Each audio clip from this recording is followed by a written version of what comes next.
જમીનમાં માટી ખાતર નાખીને પહેલાં શું વાવવાનું? બીજ.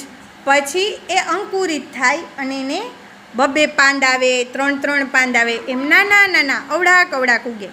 પછી એ એનાથી મોટા થાય, થોડાક વધારે પાંદ આવે ને. પહેલાં સેજ અવળો છોડ હોય, પછી અવળો છોડ થાય ને અવળો.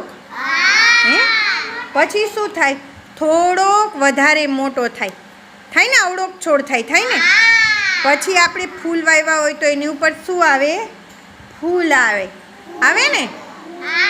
તમે બધાય વાવ્યા છે ને ઘરે ફૂલ છોડ? એમાં ફૂલ કેવા કલરના આવે? કોણ કહેશે? પિંક. પછી બીજા આ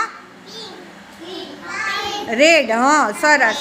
પછી બીજા વ્હાઈટ હોય ને. સફેદ ફૂલ હોય, ગુલાબી હોય, લાલ હોય, પીળા હોય, કેસરી હોય ને.